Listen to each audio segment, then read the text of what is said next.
ఈ భూమి మీద పుట్టిన ప్రతి వ్యక్తికి, ప్రతి మనిషికి ఒక వాల్యూ ఉంటుంది, ఒక విలువ ఉంటుంది. చాలా సందర్భాల్లో కొంతమంది మనుషులు ఎవరైతే కలర్లో తక్కువ ఉంటారో, అందంలో తక్కువ అని భావిస్తూ ఉంటారో, లేకపోతే పేదరికంలో ఉంటారో అండ్ పవర్లో తక్కువగా ఉంటారో, వీళ్ళందరూ కూడా ఇన్ఫీరియర్గా ఫీల్ అవుతారు. మనం ఇంకొకరి కంటే తక్కువ, వాళ్ళు మనకంటే ఎంత గొప్పగా ఉన్నారు చూడని చెప్పి.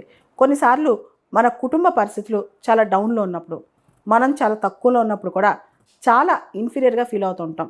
మన వాల్యూ తక్కువ, మనం అందరికంటే తక్కువ, మనం అణిగిమణిగి ఉండాలి ఇలా. అయితే భూమి మీద పుట్టిన ప్రతి ఒక్క వ్యక్తికి ఒకటే విలువ ఉంటుంది. వాళ్ళు ఏ స్థాయిలో ఉన్నా, ఏ స్థానంలో ఉన్నా మనుషులందరూ ఒకటే. తాత్కాలికంగా కొంతమంది చాలా పవర్ఫుల్గా ఉండొచ్చు, చాలా రిచెస్ట్ ఉండొచ్చు, లేదా చూడటానికి ప్రపంచం అనుకునే గ్లామరస్గా ఉండొచ్చు. కానీ ప్రతి జీవితానికి ఒక విలువ ఉంటుంది. అందరూ ఈక్వల్గా విలువ కలిగిన వాళ్ళే. దాన్ని మనం అర్థం చేసుకోకుండా మనం తక్కువ, మనం ఇన్ఫీరియర్ ఇలా భావిస్తూ ఉంటాం అన్నమాట. ఉదాహరణకి నా లైఫ్లో నేను చాలా చిన్నప్పటి నుంచి నాకున్న ఫిజికల్ కండిషన్ వల్ల నేను చాలా సందర్భాల్లో చిన్నప్పుడు చదువు సరిగా లేకపోవటం, తర్వాత సమాజంతో కనెక్ట్ సరిగా లేకపోవటం, నేను అందరితో దూరంగా ఉండటం, ఇలాంటి వాటి వల్ల నేను చాలా తక్కువ అని భావించేదాన్ని. చాలా తక్కువ, నా విలువ నేను చాలా తక్కువ, అందరు నాకంటే గ్రేట్, ఆ లైఫ్ నాకుంటే బాగుండు, ఇలా ఎన్వియస్నెస్తో ఉండేదాన్ని అనమాట. కానీ ఒక స్టేజ్కి వచ్చాక కొంత మానసికంగా పరిపక్వత వచ్చిన తర్వాత నాకు అర్థమైంది ఏంటంటే, ఏ జీవితం తక్కువ కాదు. మనకి ఎప్పుడైతే ఆ కాన్ఫిడెన్స్ వస్తుందో మన మనసులో, మనం ఫైట్ చేయడం స్టార్ట్ చేస్తాం లైఫ్తో. ఆ ఫైట్లో ఏం చేస్తామంటే మన ఈకో సిస్టమ్ మనం తయారు చేసుకుంటాం, ఇండిపెండెంట్గా బతకడానికి ట్రై చేస్తాం, మన ఐడెంటిటీ మనం తయారు చేసుకుంటాం. అండ్ మనం అంటే మన జీవితమే మనకు గొప్ప అనిపిస్తుంది అనమాట. అంటే ఇలా బతికితే చాలు, ఇలా బతికితే సరిపోద్ది అనే స్థాయికి మనం వచ్చేస్తాం అనమాట. ఇతర జీవితాలతో అప్పుడు కంపారిజన్ ఉండదు అండ్ ఎవరికంటే మనం తక్కువ అని అనిపించదు అనమాట. ఎప్పుడైతే మనకి ఆ సెల్ఫ్ కాన్ఫిడెన్స్ వచ్చిద్దో, మన జీవితం ఎవరికంటే తక్కువ కాదు, దేనికంటే తక్కువ కాదనే కాన్ఫిడెన్స్ వచ్చిద్దో, ఆటోమేటిక్గా మనం ఎక్కువ వర్క్ చేస్తాం.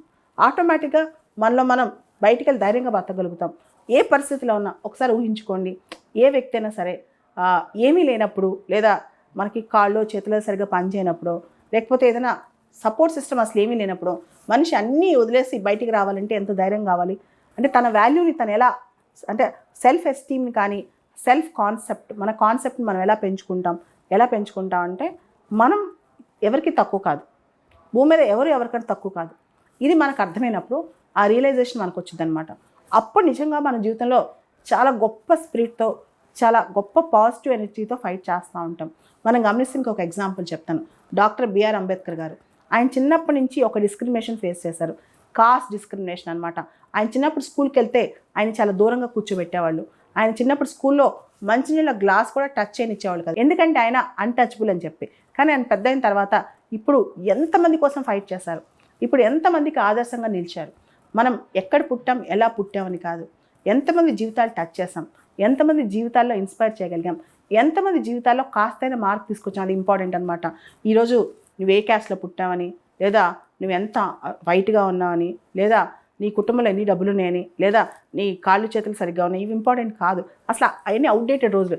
ఇంత టెక్నాలజీ వచ్చిన తర్వాత ఇవన్నీ పెట్టుకుని మనం తక్కువ అని భావించడం చాలా తప్పనమాట. ఇలాంటి వరల్డ్లో మనం మన మైండ్తో మిరాకిల్స్ చేయొచ్చు, మన యొక్క విల్ పవర్తో మిరాకిల్స్ చేయొచ్చు, మన మనసులో ఉన్న ఒక కిల్లర్ ఇన్స్టింక్ట్ అంటే ఆ కసితో మిరాకిల్స్ చేయొచ్చు. అంతేగాని మనిషిని రంగు, రూపురేఖలు, వాళ్ళ డబ్బు, వాళ్ళ పవర్ చూసి ఈ రోజులో విలువిస్తే ఇవన్నీ తాత్కాలికం అనమాట. ఏదైతే ఇవన్నీ ఉన్నాయో లోకంలో కనిపించేవి అవన్నీ కూడా ఫ్లూయిడ్ కాన్సెప్ట్స్. ఏదైతే పర్మనెంట్, ఆ మనిషి యొక్క క్యారెక్టరే పర్మనెంట్, తన విలువే పర్మనెంట్ అనమాట. ఆ ఐడెంటిటీ కోసమే ఒక మనిషి పోరాటం అనేది చాలా గొప్ప పోరాటం. అంటే నేను సమాజానికి ఇచ్చాను, నా ఐడెంటిటీ ఏంటి సమాజంలో, ఈ పోరాటం చాలా గొప్ప పోరాటం అని చెప్పొచ్చు.